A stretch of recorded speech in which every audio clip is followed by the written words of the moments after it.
कि एक मैसेज घूमता रहता है कि अगर कोवैक्सीन लगवाया गया तो उससे नपुंसकता बढ़ सकती है पुरुषों में और स्त्रियां गर्भवती नहीं होंगी।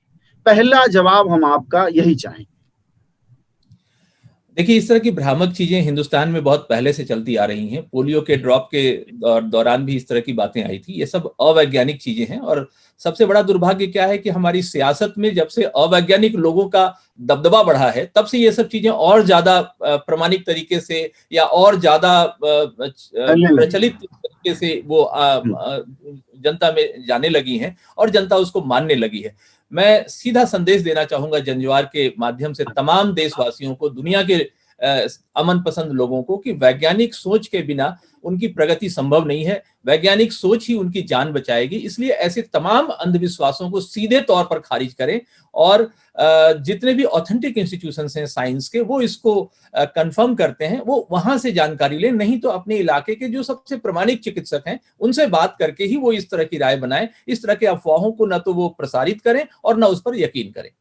इसी से जुड़ा एक दूसरा सवाल है, वह भी घूम रहा है सोशल मीडिया पर, व्हाट्सएप यूनिवर्सिटी पर, वो ये कि जो लोग सिगरेट और शराब पीते हैं, अगर उन्होंने कोवैक्सीन लिया तो उसके गलत परिणाम होंगे।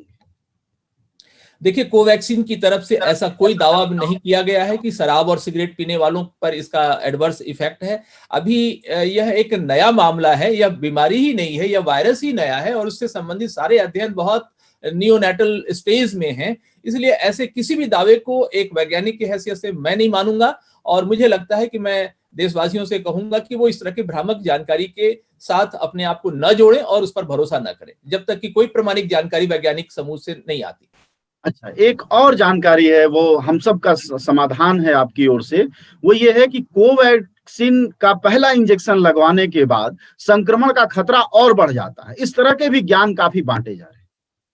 नहीं, ये भी ठीक नहीं है। हाँ, कुछ मामलों में ऐसा देखा गया है, लेकिन उसकी कई और भी वजहें होती हैं। क्योंकि ये वायरस बहुत ही नया है, पूरे दुनिया के वैज्ञानिक समुदाय के लिए यह एक चुनौती है और उस पर शोध चल रहा है। इसलिए इस तरह की तमाम धारणाओं को, इस तरह की तमाम अफवाहों को विराम लगाने की जरूरत है। ये वैज्ञानिकों का मामला है, वैज्ञानिकों को तय करने दीजिए। इतना यकीन मानिए कि सियासतदानों की तरह, राजनेताओं की तरह हम वैज्ञानिक नहीं होते। हमारी एक अपनी जिम्मेवारी है और हम पूरी मानवता के लिए जिम्मेवार हैं और इसलिए शोध और प्रयोग के आधार पर, अध्ययन के आधार पर जो भी प्रमाणिक बातें आएंगी, वैज्ञानिक समुदाय उसको जारी कर देता है और जनता को उस पर यकीन करना चाहिए। पिछले दिनों कर्नाटक से एक जानकारी आई, वैसे एक बाबा भी इस बात को संभवतः कुछ दिनों से फैला रहे थे, लेकिन कर्नाटक के भाजपा नेता विजय संकेश्वर, जो कि ट्रांसपोर्ट की दुनिया के बड़े बादशाह भी हैं उस राज्य के, उन्होंने प्रेस कॉन्फ्रेंस करके दावा किया कि नींबू नाक में डालने से ऑक्सीजन लेवल 30 से 35 मिनट में बढ़ जाता है। उस चक्कर में एक स्कूल के टीचर ने, रायचूर जिले के स्कूल के टीचर ने नाक में नींबू डाला और उसके बाद उसकी उल्टी हुई और डेथ हो गई। क्या ऐसी कोई जानकारी है क्या कि नाक में नींबू डालने से ऑक्सीजन लेवल बढ़ जाता है, कब बाहर निकलता है और कोरोना का मरीज ठीक हो जाता है?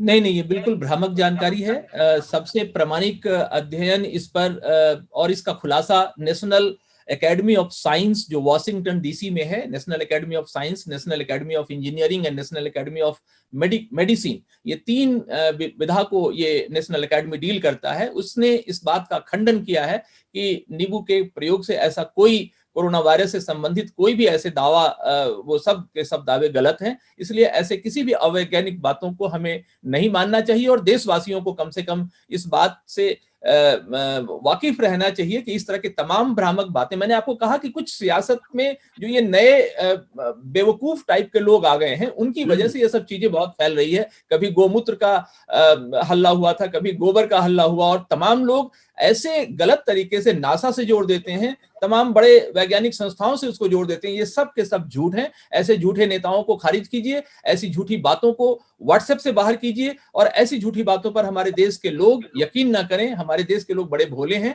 उनसे मैं यही अपील करूंगा कि वो ऐसी भ्रामक बातों से में ना आए और अपनी जान को जोखिम में ना डालें। आखिरी दो बातें और। आखिरी बात होम्योपैथ से जुड़ी है, जिसके आप जानकार हैं, मास्टर हैं। वो ये कि एक कोई दवा है, आप ही नाम बता दीजिएगा, जिसके बारे में प्रचार ये किया जा रहा है कि उसको पीते ही ऑक्सीजन लेवल अप हो जाता है और ऑक्सीजन जो कम होता है कोरोना के रोग में या फेफड़ों के संक्रमण के बाद, वह एकाएक ऊपर चला जाता है। इसका बहुत प्रचार चल रहा है।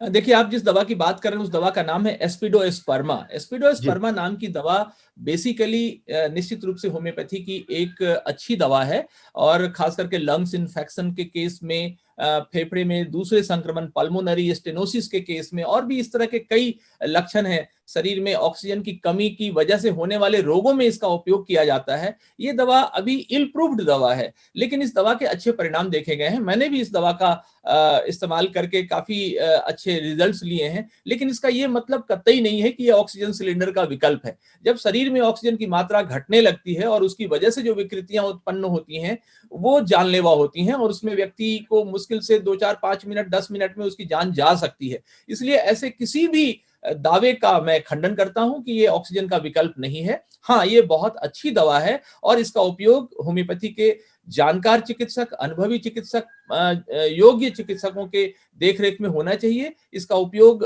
फायदेमंद जरूर हो सकता है, लेकिन ये ऑक्सीजन का विकल्प नहीं है और ऐसी भ्रामक जानकारियां जो व्हाट्सएप के माध्यम से या सोशल मीडिया के माध्यम से चल रही हैं, उस पर रोक लगना चाहिए। एक आखिरी सवाल, चूंकि आप सामाजिक विमर्शों से जुड़ी हुई चीजों को भी देखते हैं और लगातार साल भर से पिछले कोरोना को लेकर पिछले साल भर से एक कॉन्स्पिरेसी थ्योरी भी चली कि ये रोग ही नहीं है या विदेशों की चाल है, चाइना की चाल है। इस चक्कर में एक तरफ अंधविश्वास था और दूसरी तरफ कॉन्स्पिरेसी थ्योरी के कारण जागरूक लोगों में भी कोरोना की भयावहता, उसकी जो मारक क्षमता है, उस पर अविश्वास था।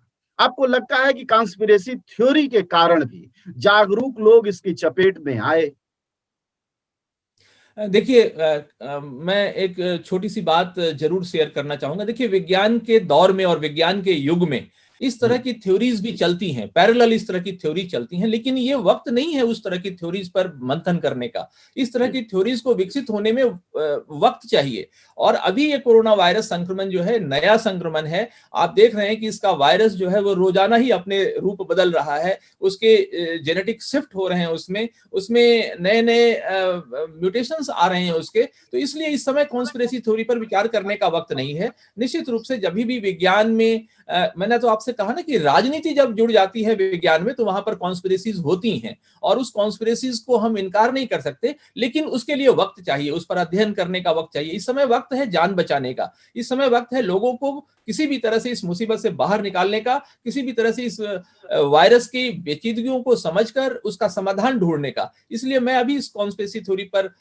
चर्चा नहीं करना चाहूंगा। मैं चाहूंगा कि इस पर विराम लगे और सीधे सीधे जो लोगों को उनकी जो मूल जरूरत की चीजें हैं, ऑक्सीजन की जरूरत इस समय सबसे बड़ी जरूरत है, क्योंकि इस बीमारी में आपको मैंने कहा कि बचाव के अलावे दूसरा हमारे पास कोई उपचार नहीं है, ना कोई मुकम्मल दवा है, ना कोई मुकम्मल इसकी युक्ति है। इसलिए सीधे सीधे सरकार पर यह दबाव बने, तमाम सोशल मीडिया के माध्यम से आप तमाम पत्रकार इस पर दबाव बनाएं कि सरकार प्रचुर मात्रा में ऑक्सीजन उपलब्ध कराए हर जिले, हर शहर, हर गांव के लोगों को जो भी कोरोना संक्रमण से ग्रसित हैं। और यह संभव है क्योंकि हिंदुस्तान में ऑक्सीजन की कोई कमी नहीं है। ये प्रशासनिक विफलता है, ये प्रशासनिक असक्षमता है जिसकी वजह से ऑक्सीजन का इतना अकाल हुआ है। सरकार इसको सुनिश्चित करे और लोगों की जान बचाए।